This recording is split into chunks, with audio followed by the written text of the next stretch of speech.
Hello everyone, myself Diksha Singh and I welcome you all on this platform of BMS Academy. आज ये YouTube का session organise किया गया है 12th boards के स्टूडेंट्स के लिए, क्योंकि बोर्ड्स बहुत नज़दीक है तो आज हम लोग कुछ इम्पॉर्टेंट टॉपिक्स को डिस्कस करेंगे जो कि 12th बोर्ड के लिए काफ़ी इम्पॉर्टेंट है, उससे काफ़ी क्वेश्चंस पूछे जाते हैं। और अगर आप मार्किंग स्कीम देखेंगे हर यूनिट का तो सबसे ज़्यादा आपका जेनेटिक्स जो है वो कैरी करता है, आपका मार्क्स 20 मार्क्स वो कैरी करता है। और सेकंड जो है वो बायोटेक्नोलॉजी है। बायोटेक्नोलॉजी आपका 10 मार्क्स कैरी करता है, उसमें 2 ही चैप्टर हैं बट वो 10 मार्क्स का होता है। और स्टूडेंट्स क्योंकि इन चैप्टर से भागते हैं बट ये बहुत ज़्यादा इम्पॉर्टेंट है बोर्ड पॉइंट ऑफ व्यू के लिए। तो फर्स्ट हम लोग बायोटेक्नोलॉजी में देखेंगे। बायोटेक्नोलॉजी में जो आपका मेजर पोर्शन जो कवर करता है वो रिकॉम्बिनेंट डीएनए टेक्नोलॉजी करता है या आरडीटी। इसी को हम लोग जेनेटिक इंजीनियरिंग भी बोलते हैं। तो पहले हम लोग देखेंगे कि रिकॉम्बिनेंट डीएनए टेक्नोलॉजी में क्या क्या स्टेप्स हैं, क्या क्या स्टेप्स उसमें इन्वॉल्व है। उसके बाद उसके हर एक स्टेप को हम लोग डायग्राम की मदद से समझेंगे। तो ये आज का ये सेशन बहुत इम्पॉर्टेंट होने वाला है 12 बोर्ड के स्टूडेंट्स के लिए। तो फर्स्ट हम लोग स्टार्ट करते हैं बायोटेक्नोलॉजी का, recombinant DNA technology.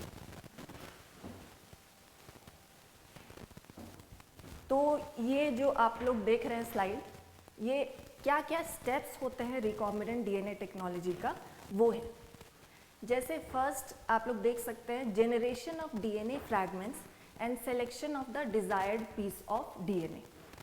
Selection generation of DNA fragments, हम लोगों को पता है कि जो ह्यूमन डीएनए है वो ऑलमोस्ट 2.2 मीटर्स का होता है।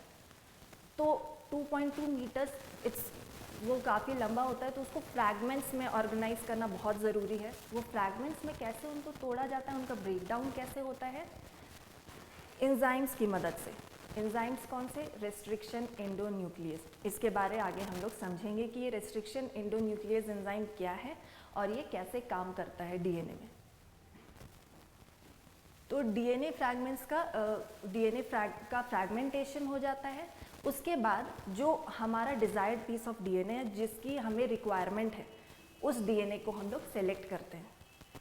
सपोज हमारे जो डीएनए का लेंथ है उसमें जितने भी जीन्स प्रेजेंट हैं उन सब से हम लोग को सेंट्रल डॉगमा के बारे में हम लोग हमने पढ़ा है, समझा है कि क्या होता है कि जीन्स का एक्सप्रेशन होता है। एक्सप्रेशन किस तरह से होता है? डीएनए का कन्वर्जन होता है आरएनए में और फिर आरएनए का कन्वर्जन होता है प्रोटीन्स में।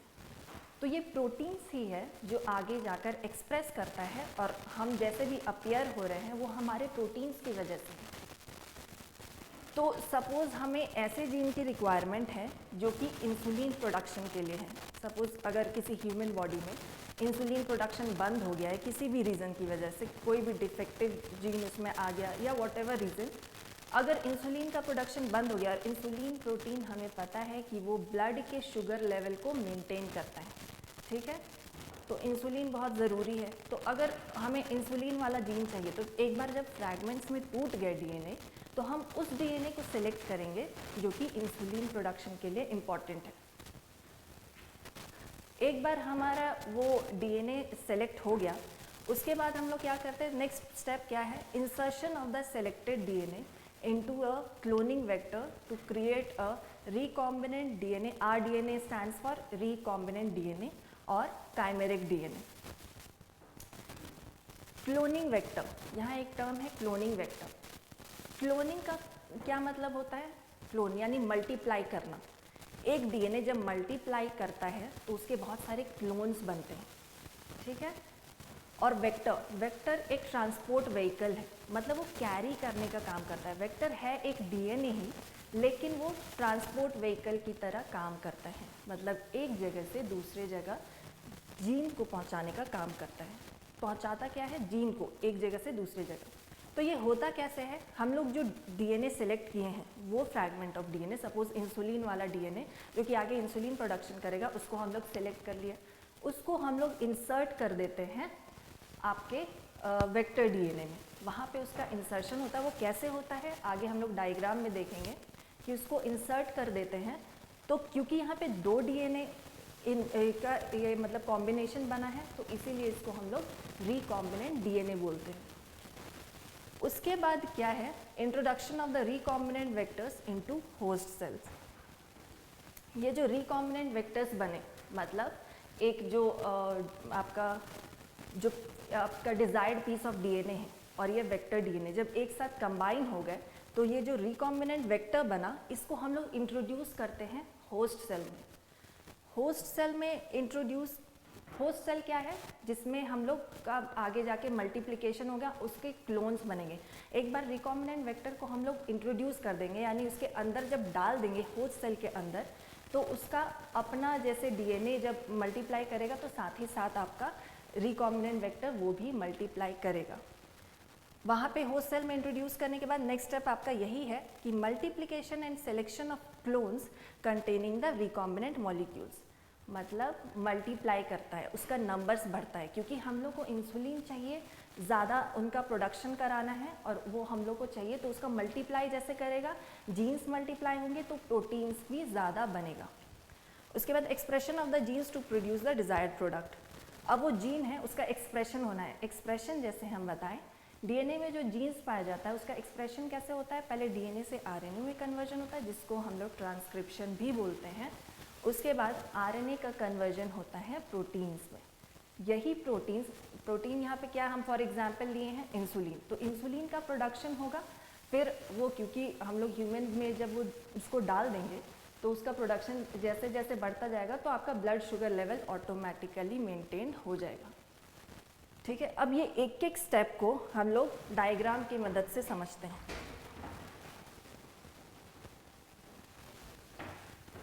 तो फर्स्ट जैसे कि हम बताएं, रेस्ट्रिक्शन एंडोन्यूक्लियस जो है वो आपका डीएनए फ्रैगमेंट्स को छोटे छोटे फ्रैगमेंट्स में कट करता है।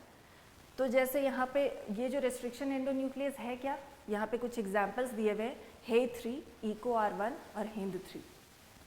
जैसे फॉर एग्जांपल इको R1 है, इको R1 असल में ये जो एंजाइम्स होते हैं रेस्ट्रिक्शन एंडोन्यूक्लियस, इनको बैक्टीरिया से आइसोलेट किया जाता है।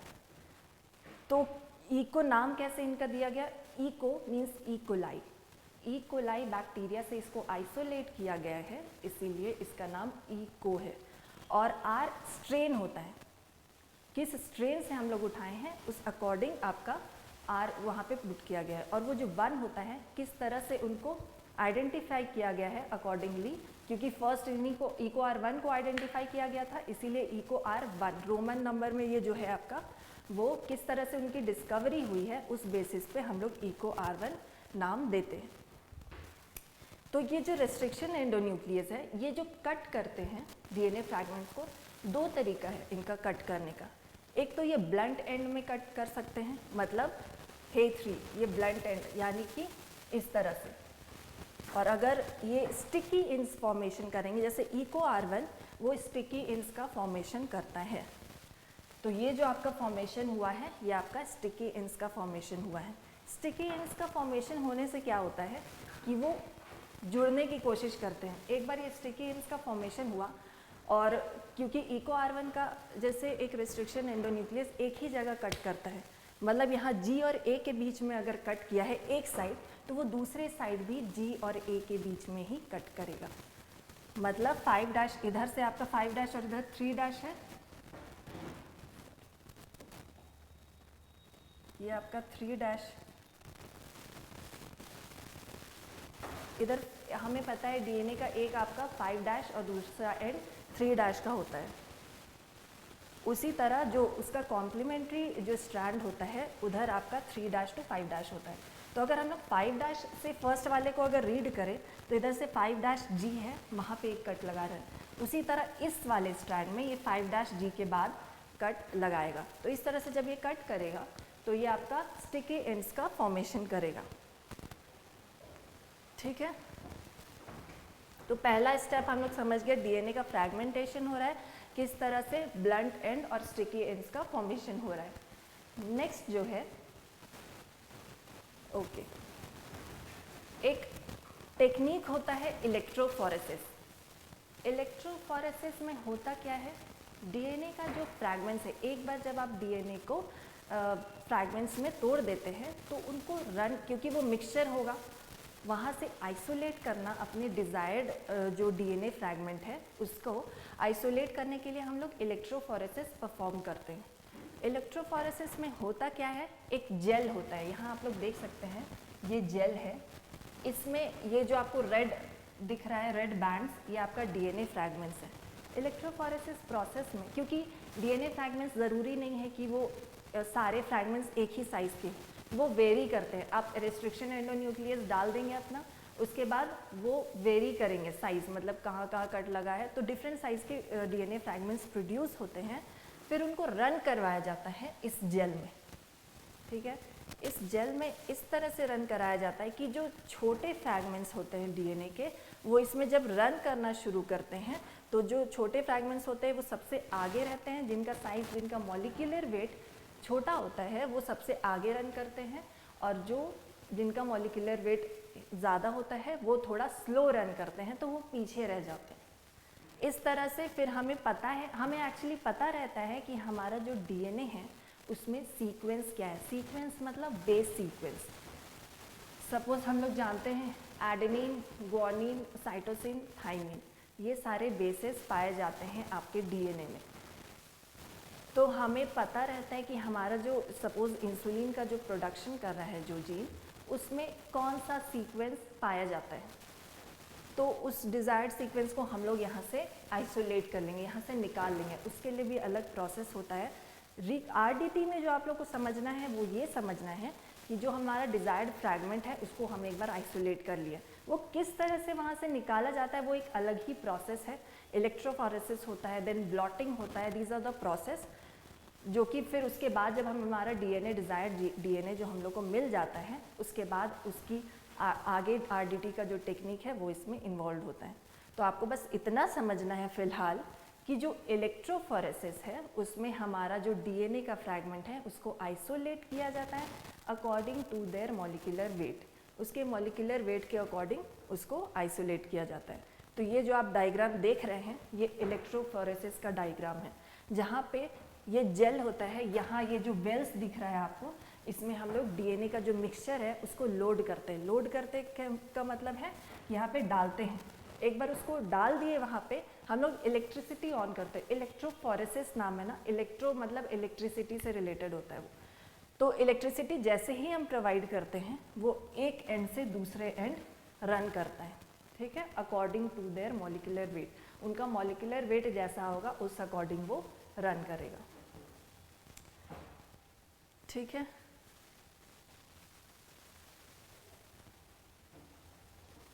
अच्छा, एक चीज़ और समझिए, इलेक्ट्रोफोरेसिस में आपका जो डीएनए रन करता है वो नेगेटिव से पॉजिटिव की तरफ रन करता है, क्योंकि हमें पता है हमारा जो डीएनए है वो नेगेटिवली चार्ज होता है। नेगेटिवली चार्ज कहने का मतलब है कि एक एंड आपका नेगेटिवली चार्ज मतलब डीएनए आपका नेगेटिव आयंस, उसमें डीएनए का जो फुल फॉर्म होता है डी या ऑक्सी राइबो न्यूक्लिक एसिड, यहाँ पे फॉस्फेट ग्रुप प्रेजेंट होता है जिसकी वजह से उसमें आपका डीएनए नेगेटिव चार्ज होता है। तो डीएनए क्योंकि नेगेटिव चार्ज है तो वो पॉजिटिव की तरफ मूव करेगा। जैसे एक तरफ नेगेटिव इलेक्ट्रोड है, नेगेटिव इलेक्ट्रोड आपका कैथोड होता है और पॉजिटिव इलेक्ट्रोड एनोड, तो मतलब एक तरफ कैथोड होता है दूसरी तरफ एनोड। जब आप डीएनए रन करते हैं तो हम लोग नेगेटिव की तरफ उसको लोड करते हैं, उसके बाद जब हम लोग इलेक्ट्रिसिटी जैसे प्रोवाइड करते हैं वो रन करने लगता है इस जेल में। ये जेल में छोटे छोटे पोर्स होते हैं जिसकी मदद से आपका डीएनए इस पर रन करता है, नेगेटिव से पॉजिटिव की तरफ मूव करता है, क्योंकि ऑब्वियसली वो नेगेटिव से मतलब पॉजिटिव की तरफ अट्रैक्ट होगा क्योंकि डीएनए हमारा नेगेटिवली चार्ज है, ठीक है। यहाँ पे जो डबल स्टैंडर्ड डीएनए इसको इको R1 से दिखाया गया है, और किस किस रिस्ट्रिक्शन एंडोन्यूक्लियस एंजाइम से कट लगा है, इको R1 और HIND3 से। ओके, अब हम लोगों को इस मतलब प्रोसेस में डीएनए जो हमारा डिजायर्ड फ्रैगमेंट ऑफ डीएनए है वो मिल जाता है। अब नेक्स्ट प्रोसेस हम लोग समझते हैं कि क्या है। यहाँ पे क्या हो रहा है, आपका जो डीएनए फ्रैगमेंट है उसको इंसर्ट किया गया है बैक्टीरियल प्लाज्मिड में। जनरली हम जो वेक्टर की बात कर रहे थे, वो वेक्टर एक्चुअली होता क्या है, ट्रांसपोर्ट व्हीकल बोल रहे हैं। इस वेक्टर एक्चुअली डीएनए ही है जो कि हम लोग बैक्टीरिया से आइसोलेट करते हैं। वो जो डीएनए आइसोलेट करते हैं वो एक्चुअली प्लाज्मिड रहता है। प्लाज्मिड के बारे में अगर आप लोगों ने कभी समझा है तो वो एक्स्ट्रा क्रोमोसोमल डीएनए होता है, यानी बैक्टीरिया में अपना खुद का बैक्टीरियल डीएनए होगा, उसके अलावा उसके पास एक एक्स्ट्रा डीएनए होता है जिसमें हम लोग इंसर्ट करते हैं अपना डिज़ायर्ड डीएनए को। मतलब बैक्टीरिया से ये आपका वेक्टर है जो कि हम लोग बैक्टीरिया से उसको आइसोलेट किए हैं, ठीक है।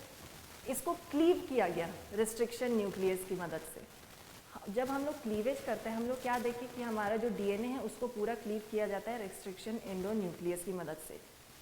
सिमिलरली वेक्टर को भी क्लीव किया जाता है आपका रिस्ट्रिक्शन एंडो न्यूक्लियस एंजाइम की मदद से। जब इसको क्लीव करते हैं उसके बाद आपका ये डीएनए फ्रैगमेंट्स है। सपोज जैसे हम एग्जांपल लेके चल रहे हैं इंसुलिन का, ये वो डीएनए का फ्रैगमेंट है जो कि इंसुलिन प्रोडक्शन करेगा। तो ये आपका क्या हो गया, वेक्टर। वेक्टर में भी कट लग चुका है। अब डीएनए फ्रैगमेंट को यहाँ पे इंसर्ट करना है। तो इंसर्ट जो होता है वो आपका डीएनए लाइगेज की मदद से होता है।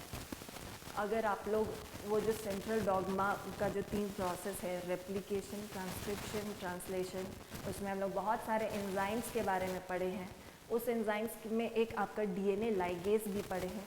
लाइगेज का काम क्या होता है, वो जॉइनिंग का काम करता है। तो एक बार इन दोनों को एक मिक्सचर में डाल देते हैं और एंजाइम डीएनए लाइगेज एंजाइम को जब डाल देते हैं उसमें, तो वो उसको लाइगेशन यानी जॉइनिंग का काम करता है। इसी चीज़ को आपका ये 3D फॉर्म में भी दिखाया गया, जो एक्चुअल माइक्रोस्कोप में आपका इस तरह से दिखता है ये। तो यहाँ पे क्योंकि आपका ये एक वेक्टर डीएनए है, उसके अलावा ये आपका डिज़ायर्ड डीएनए है, ठीक है। ये आपका डिज़ायर्ड डीएनए है जिसको क्लोन किया गया है, जिसको इंसर्ट किया गया है वेक्टर डीएनए में। तो क्योंकि यहाँ 2 डीएनए इन्वॉल्व है इसीलिए इसको रिकॉम्बिनेंट बोलते हैं। ये प्योर एक फॉर्म का डीएनए नहीं है, यहाँ पे 2 डीएनए को एक दूसरे से लाइगेट किया गया है, इसीलिए इसको रिकॉम्बिनेंट डीएनए बोलते हैं, ठीक है।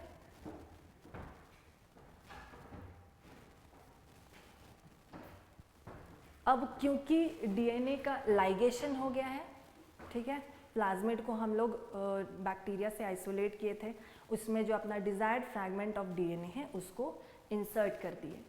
अब जब हम उसको वापस से बैक्टीरिया में इंट्रोड्यूस कराया जाता है, ठीक है। यहाँ पे देखिए ये आपका बैक्टीरियल सेल है और ये आपका रिकॉम्बिनेंट डीएनए है।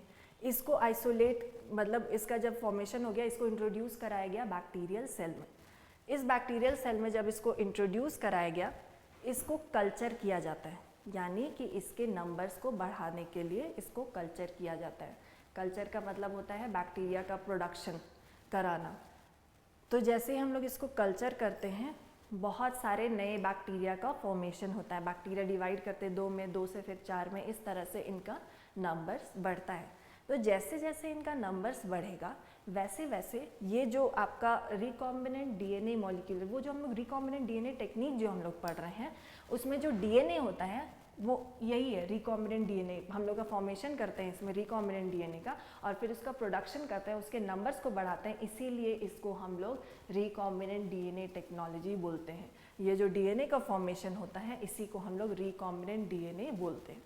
इसका एक बार जब बैक्टीरिया का नंबर बढ़ने लगता है तो क्या होगा, ये बैक्टीरिया अगर बढ़ रहा है, 1 से 2 बना, 2 से 4, तो ये जो रिकॉम्बिनेंट डीएनए उसका भी नंबर्स धीरे धीरे बढ़ता जाएगा।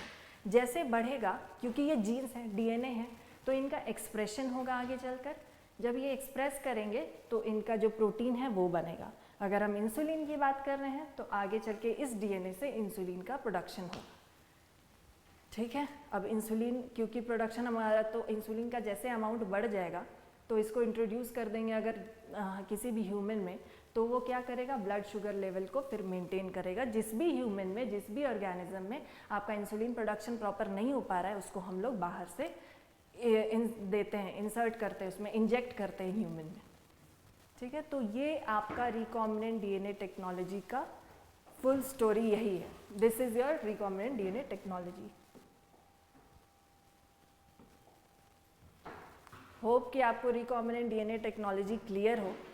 आपका जो ये बायोटेक्नोलॉजी का चैप्टर है इसमें ये पूरा इसी को कवर करता है, इसी के बारे में पूरी तरह से एक्सप्लेन किया गया है कि क्या क्या प्रोसेस है उसको और उसमें क्या क्या इन्वॉल्व है, जैसे क्या क्या चाहिए हम लोग को इसमें, रिस्ट्रिक्शन एंडोन्यूक्लियस एंजाइम चाहिए, वेक्टर चाहिए, कौन कौन से रिस्ट्रिक्शन एंडोन्यूक्लियस चाहिए, किस तरह से वो कट करते हैं, कैसे वो स्टिकी एंड्स का फॉर्मेशन होता है, वो सब कुछ आपका इस चैप्टर में है।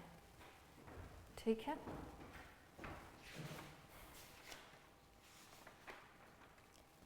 यह आपका बायोटेक्नोलॉजी है।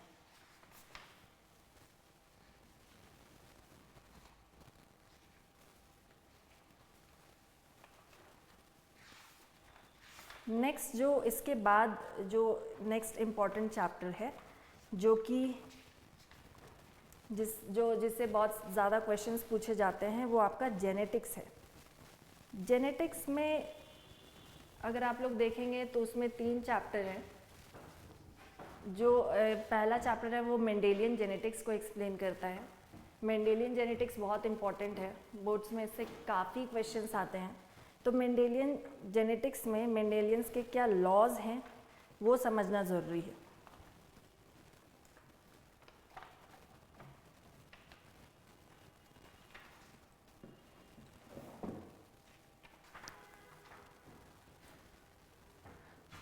हमें पता है कि ये डिस्कवरी बहुत एक्सपेरिमेंट्स के बाद ये डिस्कवर हुआ था दैट डीएनए वो जेनेटिक मटेरियल है जो कि एक जनरेशन से दूसरे जनरेशन पास होता है। लेकिन उससे पहले बहुत सारे साइंटिस्ट आए और मेंडेल भी उसका पार्ट थे। तो ये डिस्कवरी हुई कि डीएनए, उन्होंने पी प्लांट पे अपना एक्सपेरिमेंट किया था। तो उन्होंने कुछ 7 कैरेक्टरिस्टिक्स लिए थे। वो जब एक्सपेरिमेंट कर रहे थे तो उस बेसिस पे उन्होंने अपने बहुत सारे लॉज दिए। उस लॉज को समझना बहुत ज़रूरी है क्योंकि उन्होंने कुछ 7 कैरेक्टर्स लिए थे। तो उस कैरेक्टर्स को समझते हैं हम लोग। जैसे अगर हम लोग क्रॉस करवाते हैं, पी प्लांट को जनरली उन्होंने क्रॉस करवाया। तो अगर फर्स्ट हम लोग देखेंगे इनहेरिटेंस ऑफ वन जीन। अगर एक किसी ट्रेट को हम लोग लेकर क्रॉस करवा रहे हैं, सपोज आपका पी प्लांट में आपका एक ट्रेट है टॉलनेस का। सपोज टॉलनेस का जो जीन है उसके लिए क्या करते हैं हम लोग, कैपिटल टी इस तरह से हम लोग डिनोट करते हैं। टॉल जीन को अगर हम लोग को शो करना है डीएनए में तो हम लोग उसको टी से डिनोट करते हैं। यहाँ पे कॉन्सेप्ट है डोमिनेंट और रिसेसिव का। जो डोमिनेंट जीन होता है उसको हम लोग कैपिटल से डिनोट करते हैं और जो रिसेसिव जीन होता है उसको स्मॉल टी से डिनोट करते हैं। ठीक है, अगर सिर्फ एक कैरेक्टर को लेकर हम लोग क्रॉस करवा रहे हैं तो उसको हम लोग मोनोहाइब्रिड क्रॉस बोलते हैं। पहली चीज़, जैसे कैपिटल टी एक पेरेंट में है और स्मॉल टी एक पेरेंट में है। ठीक है, यह आपका पेरेंटल जनरेशन हो गया।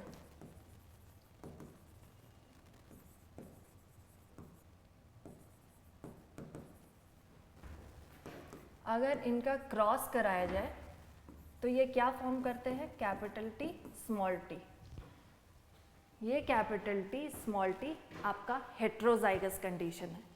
कुछ कुछ टर्म है जेनेटिक्स में, इन टर्म्स को ही समझना बहुत ज़रूरी है। जैसे कि हम कुछ कुछ टर्म जैसे समझेंगे। एक एग्जांपल है डोमिनेंट, फिर आता है आपका रिसेसिव।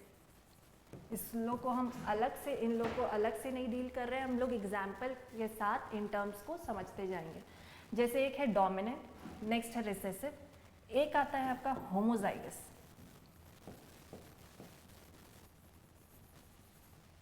दूसरा आता है आपका हेटेरोजाइगस।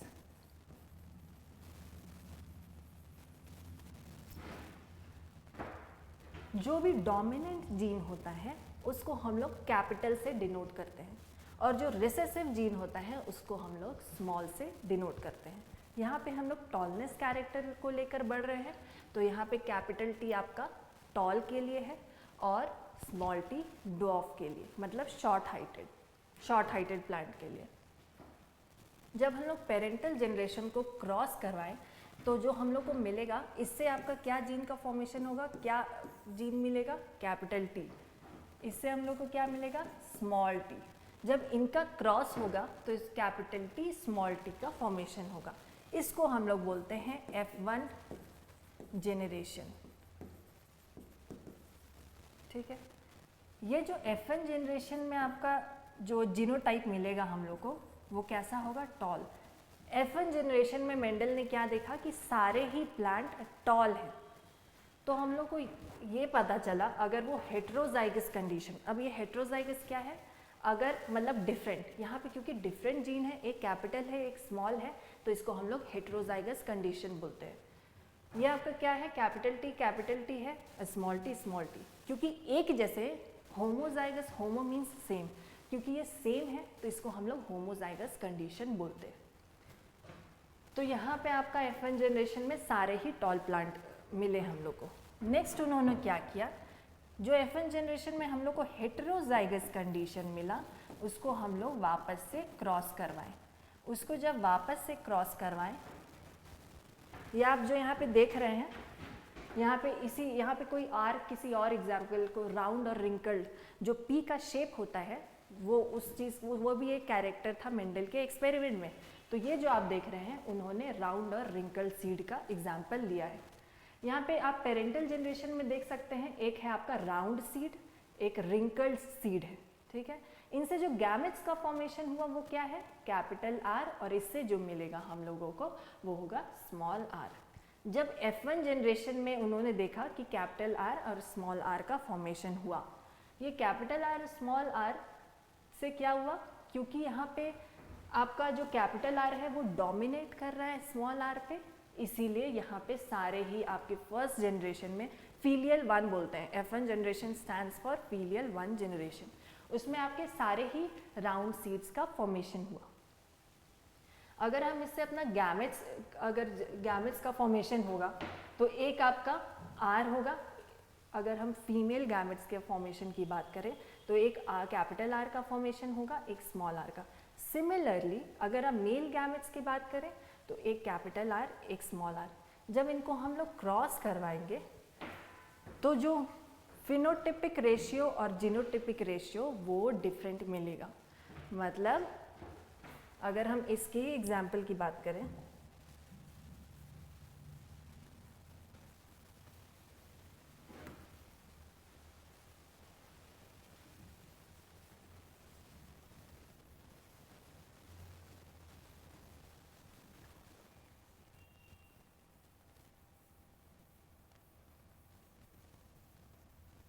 चलिए इसी एग्जाम्पल को लेके समझते हैं।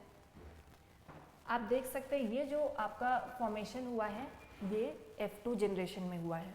तो हम बात कर रहे थे फिनोटिपिक रेशियो और जीनोटिपिक रेशियो की।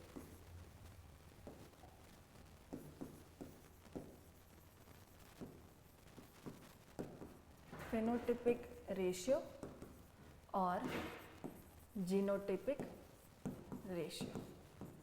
इस रेशियो को समझने से पहले हम ये समझते हैं ये फिनोटाइप और जीनोटाइप होता क्या है।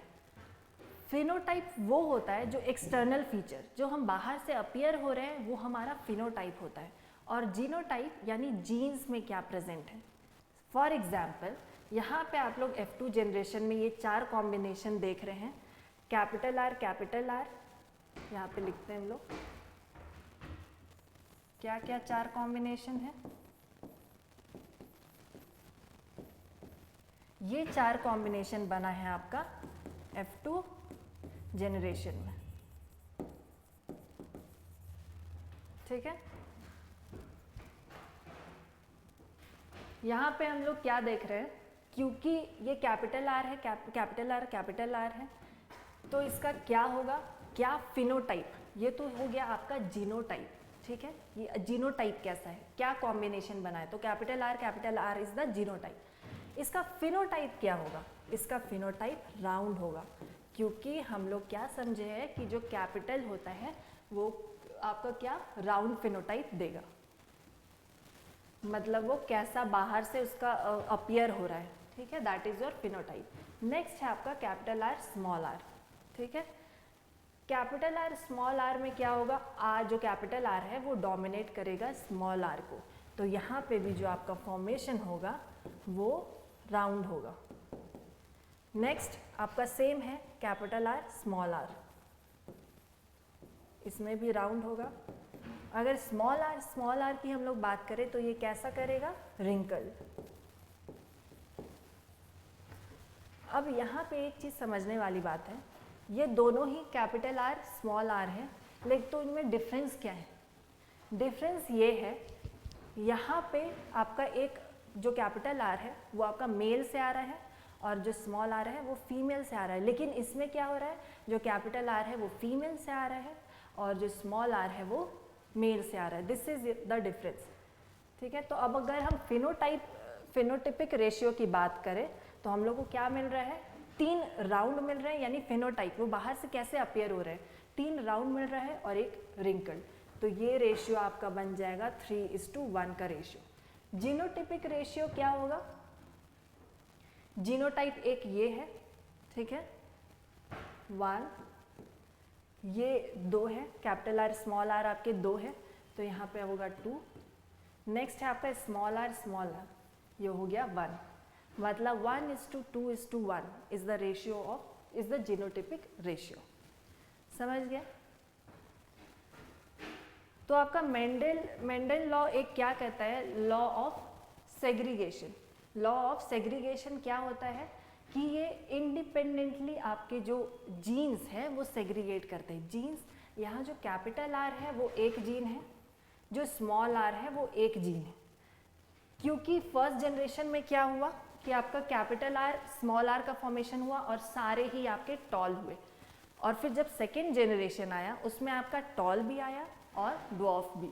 तो इसका मतलब ये है जो रिसेसिव जीन है वो आपका लॉस नहीं हुआ या उसमें कोई मॉडिफिकेशन या म्यूटेशन नहीं हो गया, वो वापस से F2 जनरेशन में रीअपियर हो गया, वापस से वो आ गया। मतलब ये लोग जो जीन्स हैं आपके सेग्रीगेट करते हैं, ठीक है। लॉ ऑफ सेग्रीगेशन यही बोलता है कि जो जीन्स पाए जाते हैं आपके हम ह्यूमन में या पी प्लांट में उन्होंने बताया था, वो सेग्रीगेट करते हैं, ठीक है। तो लॉ ऑफ सेग्रीगेशन यही बताता है। इसमें आपका इम्पॉर्टेंट है फिनोटिपिक रेशियो, जेनोटिपिक रेशियो। ये याद रखना है कि ये जो रेशियो है ये आपका मोनोहाइब्रिड क्रॉस के लिए है, ठीक है। ये आपका मोनोहाइब्रिड यानी एक कैरेक्टर को लेकर हम लोग इसमें समझ रहे हैं। मोनोहाइब्रिड में यहाँ पे सिर्फ राउंड और मतलब सीड के शेप को लेकर बात हो रही है, राउंड और रिंकल, ठीक है। या फिर अगर हम लोग टॉलनेस का बात करें तो सिर्फ एक ही कैरेक्टर को लेकर अगर हम लोग उसका क्रॉस करवा रहे हैं तो उसको हम लोग मोनोहाइब्रिड क्रॉस बोलते हैं, ओके।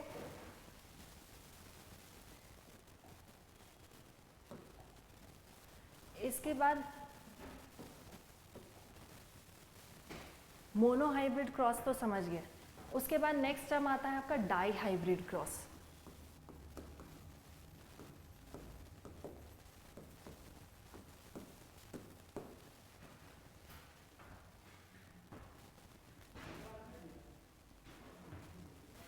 डाई हाइब्रिड क्रॉस में क्या होता है, आपके 2 कैरेक्टर्स को हम लोग लेते हैं, ठीक है। यहाँ पे आपका सीड का शेप और सीड का कलर दोनों ही लिया गया है, ठीक है। सीड का अगर शेप, चलिए यहाँ पे लिखते हैं हम लोग, यहाँ पे क्या लिया गया है, सीड का शेप और सीड का कलर, ठीक है। इसमें सीड का जो शेप है उसमें डोमिनेंट शेप क्या है, राउंड, ठीक है। और रिसेसिव शेप क्या है आपका, रिंकल। सीड का कलर क्या है, सीड के कलर में आपका जो डोमिनेंट है वो है आपका येलो और रिसेसिव जो है वो है आपका ग्रीन। तो हम लोग इसको G से नहीं लिखते हैं, इसको हम लोग स्मॉल y से लिखते हैं, डिनोट करते हैं। सीड के शेप को उसी तरह कैपिटल R से डिनोट करते हैं और रिंकल को हम लोग स्मॉल r से डिनोट करते हैं, ठीक है। तो यहाँ पे हो क्या रहा है, पहले हम लोग पेरेंटल जनरेशन में देखिए प्योर लाइन है ये आपका राउंड और येलो, मतलब कंप्लीट डोमिनेंट कैरेक्टर लिए हैं हम लोग, राउंड और येलो को। राउंड येलो क्या होगा आपका, कैपिटल आर कैपिटल वाई, ठीक है। नेक्स्ट है आपका जो कि आपका ये क्या है, रिंकल्ड और ग्रीन, ठीक है। ये आपका रिसेसिव कैरेक्टर है, रिंकल्ड और ग्रीन। जब इनका क्रॉस करवाया गया तो हम लोग को क्या मिला F1 जनरेशन में, ये हेट्रोजाइगस कंडीशन, ये हो गया आपका F1 जनरेशन में मिला। अगर हम F1 जनरेशन से क्या क्या गैमेट्स का फॉर्मेशन होता है आप देखिए, कैपिटल R कैपिटल Y, दूसरा गैमेट है कैपिटल R स्मॉल y, तीसरा गैमेट है स्मॉल r कैपिटल Y और स्मॉल r स्मॉल y। ये आपका 4 गैमेट का फॉर्मेशन हो रहा है। जब इनको हम लोग क्रॉस करवाते हैं तो कुछ इस तरह से आपका जीनोटाइप हम लोग को मिलता है। तो क्योंकि हम लोग देख सकते हैं ऐसा नहीं है कि ये जो डोमिनेंट वाला जीन है वो सिर्फ डोमिनेंट के साथ ही आपका कॉम्बिनेशन बनाएगा, नहीं, ये आपका स्मॉल के साथ भी बनाएगा। उसी तरह आपका जो कैपिटल Y है वो ज़रूरी नहीं है कि आपका सिर्फ कैपिटल R के साथ कॉम्बिनेशन बनाए। ये चीज़ हम लोग को F2 जनरेशन में जाकर पता चला कि वो जो जीन्स हैं वो इंडिपेंडेंटली असॉर्ट कर रहे हैं, वो किसी पे डिपेंडेंट नहीं है। मतलब वो जो कॉम्बिनेशन बना रहा है ये इस पे डिपेंडेंट नहीं है, ये सारा कुछ जो कॉम्बिनेशन बन रहा है वो हम लोग को इंडिपेंडेंटली बन रहा है। इंडिपेंडेंटली वो आगे जाकर सेग्रीगेट कर रहे हैं, असॉर्ट कर रहे हैं।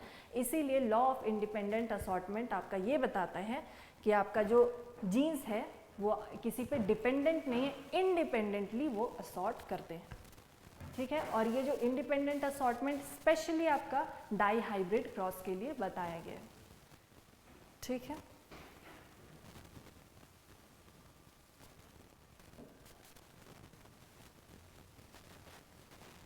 ठीक है, इसमें हम लोग एक चीज़ और समझते हैं, law of dominance. Law of dominance, law of dominance अभी हम लोग देखें, एक डोमिनेंट कैरेक्टर होता है और एक रिसेसिव। तो लॉ ऑफ डोमिनेंस यही बताता है कि एक आपका जो एक गैमेट दूसरे गैमेट पर डोमिनेट करेगा, मतलब यहाँ पे कैपिटल R स्मॉल r पर डोमिनेट करेगा। लॉ ऑफ डोमिनेंस यही बताता है कि एक डोमिनेंट कैरेक्टर होगा और एक रिसेसिव कैरेक्टर होगा। उसी तरह एक लॉ ऑफ को डोमिनेंस है। हम लोग लॉ ऑफ डोमिनेंस तो समझ गए, एक डोमिनेट करे, एक डोमिनेंट होगा तो दूसरा रिसेसिव होगा। लेकिन को डोमिनेंस मतलब दोनों ही जब डोमिनेट करते हैं तो उसको हम लोग को डोमिनेंस बोलते हैं। को डोमिनेंस में आपका एग्जाम्पल है ब्लड ग्रुप का। हमारा जो ह्यूमन ब्लड ग्रुप है, हमें पता है कि हमारे ह्यूमन बॉडी में 4 तरह के ब्लड ग्रुप्स पाए जाते हैं। क्या क्या ब्लड ग्रुप है वो, A, B, AB और O, ठीक है। ये 4 तरह के ब्लड ग्रुप पाए जाते हैं, जिसमें कि आपका A और B डोमिनेटिंग कैरेक्टर है और जो O होता है वो रिसेसिव कैरेक्टर होता है। तो अगर आपका ये कंडीशन रहेगा IA, तो क्योंकि यहाँ पे A है तो ये मतलब अगर किसी ह्यूमन का A ब्लड ग्रुप है तो उसका क्या कंडीशन हो सकता है, IA, और दूसरा होगा IO, क्योंकि A डोमिनेटिंग कैरेक्टर है तो वो O पर डोमिनेट करेगा और आपका A ब्लड ग्रुप का फॉर्मेशन होगा। उसी तरह B के लिए क्या है, IB, और दूसरा क्या हो सकता है, IB और IO। सिमिलरली क्योंकि O रिसेसिव है तो इसका सिर्फ ये कंडीशन हो सकता है, ठीक है, IO। जब वो होमोजाइगस कंडीशन में होते हैं रिसेसिव कैरेक्टर, तभी वो अपने आप को एक्सप्रेस करते हैं। और हम क्या बताएं, A और जो B है ये दोनों ही डोमिनेटिंग कैरेक्टर होता है। तो IB कंडीशन जब होगा तो क्योंकि यहाँ पे दोनों ही डोमिनेटिंग है तो उस ह्यूमन का ब्लड ग्रुप AB होगा, ठीक है। तो यहाँ पे को डोमिनेंस हो रहा है क्योंकि A और B दोनों ही डोमिनेटिंग है, कोई भी एक पर सुपीरियर या इंफीरियर नहीं है, इसीलिए ये आपका को डोमिनेंस का एग्जाम्पल है। ठीक है। डोमिनेंस से रिलेटेड एक और आता है आपका इनकम्प्लीट डोमिनेंस। इनकम्प्लीट मतलब कोई भी एक कैरेक्टर दूसरे कैरेक्टर पर कंप्लीटली डोमिनेट नहीं कर पा रहा है, मतलब ना तो वो डोमिनेटिंग कैरेक्टर एक्सप्रेस कर रहा है ना तो रिसेसिव। इसका एग्जाम्पल हम लोग देखेंगे स्नैपड्रैगन वाला। ये अब आप लोग समझिएगा यहाँ पे क्या हो रहा है। पेरेंटल जनरेशन में आपका एक कलर है रेड और दूसरा कलर है वाइट। ये एक स्नैपड्रैगन फ्लावर है जिसमें आपका एक है आपका डोमिनेटिंग कैरेक्टर रेड और आपका जो रिसेसिव कैरेक्टर है वो है आपका वाइट। जब इनका प्योर लाइन है ये मतलब होमोजाइगस कंडीशन है, कैपिटल ए प्योर लाइन और स्मॉल ए। यहाँ से आपको इसको हम लोग यहाँ पे देखते हैं। एक कंडीशन है ये, एक कंडीशन है ये है आपका रेड के लिए, ये है आपका वाइट के लिए, ठीक है। जब इनका क्रॉस करवाया गया तो हम लोगों को क्या मिला, ये कंडीशन आपका हेटेरोजाइगस कंडीशन है। तो मेंडल ने जिस तरह से लॉ ऑफ डोमिनेंस बताया है उस अकॉर्डिंग आपका रेड वाइट पर डोमिनेट करना चाहिए था, लेकिन और यहाँ इसका कलर क्या आना चाहिए था रेड, लेकिन ऐसा होता नहीं है। इसका कलर कुछ डिफरेंट ही आ जाता है, दैट इज योर पिंक। मतलब ना डोमिनेंट कैरेक्टर ही F1 जनरेशन में आता है ना रिसेसिव कैरेक्टर ही, ठीक है। ये हो गया आपका F1। अब F1 को अगर हम लोग आपस में इनको क्रॉस करवाएं, अगर इनको आपस में क्रॉस करवाया जाए तो आपका यहाँ से क्या मिल रहा है, यहाँ से आपको दो गैमेट मिलेंगे A और स्मॉल ए, उसी तरह कैपिटल A और स्मॉल ए। इस तरह से हम लोग को ये जीन्स मिलेंगे। जब इनको इस तरह से क्रॉस करवाया गया तो क्या क्या मिला हम लोग को, एक आपका मिला कैपिटल ए, एक आपका मिला capital A small A, capital A small A, और ये हुआ।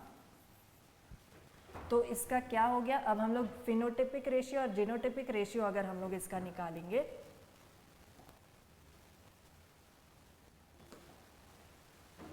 अगर हम फिनोटिपिक रेशियो की बात करें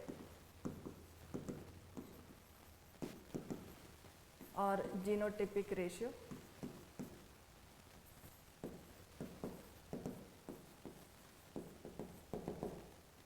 फिनोटिपिक और जीनोटिपिक, तो देखिए पहले हम लोग जीनोटिपिक की बात करते हैं। एक है आपका कैपिटल ए, ठीक है, तो वो हो गया आपका 1। कैपिटल ए स्मॉल ए आपका क्या है 2 और स्मॉल ए आपका 1 है, तो ये हो गया 1:2:1।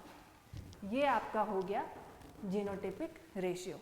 और फिनोटिपिक रेशियो हम लोग क्या जानते थे कि 3:1 होता है अकॉर्डिंग टू मेंडल, लेकिन इसमें क्या होता है, ये तो आपका रेड है, फिनोटाइप क्या है ये रेड, इन दोनों का जो फिनोटाइप है वो पिंक आता है, और ये रिसेसिव है तो इसका वाइट,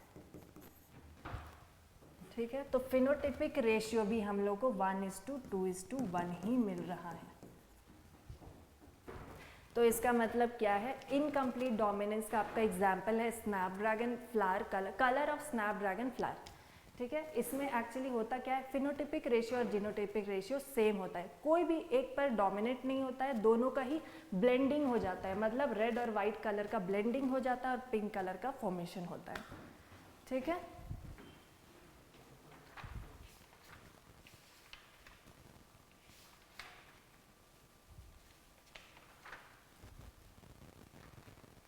तो हम लोगों ने क्या समझा मेंडल लॉ में, एक तो आपका लॉ ऑफ डोमिनेंस, एक डोमिनेटिंग कैरेक्टर होता है, एक रिसेसिव कैरेक्टर होता है, इसके बारे में उन्होंने बताया।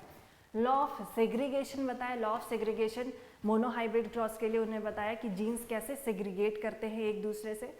सपोज कैपिटल टी अगर कंडीशन है तो वो कैपिटल टी देगा, अगर सपोज हेटेरोजाइगस कंडीशन है, कैपिटल टी स्मॉल टी है, तो वो जीन्स एक दूसरे से सेग्रीगेट करते हैं और आगे चल के एक्सप्रेस करते हैं डिफरेंट कॉम्बिनेशन बनाकर। इसीलिए हम लोग का जो फिनोटिपिक और जीनोटिपिक रेशियो है वो आपका फिनोटिपिक रेशियो आपका मेंडल मोनोहाइब्रिड क्रॉस में क्या होता है 1:2:1 और जीनोटिपिक रेशियो 3:1।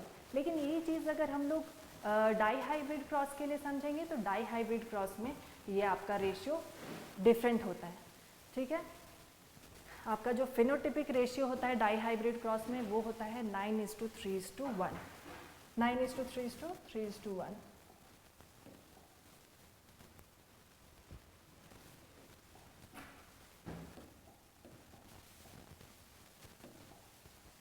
जैसे ये है, ये जो अगर आप लोग इसका बनाएंगे, आप लोग रेशियो अगर बनाएंगे तो आपका जो फिनोटिपिक रेशियो है वो आपका 9:3:3:1 आएगा। ठीक है, तो ये जो रेशियो है मोनो हाइब्रिड क्रॉस और डाई हाइब्रिड क्रॉस दोनों के लिए वेरी करता है।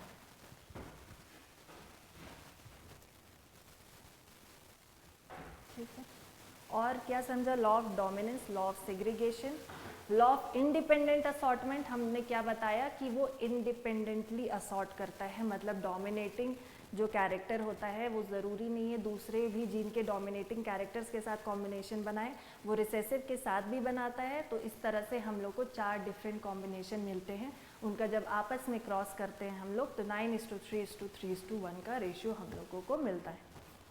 ठीक है, तो ये हो गया आपका लॉ ऑफ इंडिपेंडेंट असॉर्टमेंट।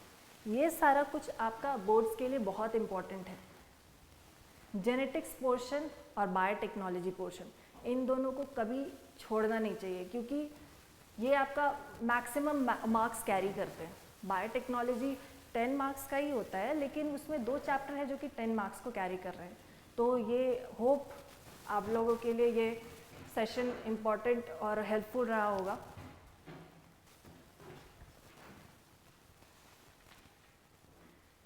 सो आप लोग जुड़े रहिए VMS अकेडमी से, ऐसे ही यूज़फुल और हेल्पफुल सेशन आप लोग के लिए करवाते रहेंगे। So thank you very much.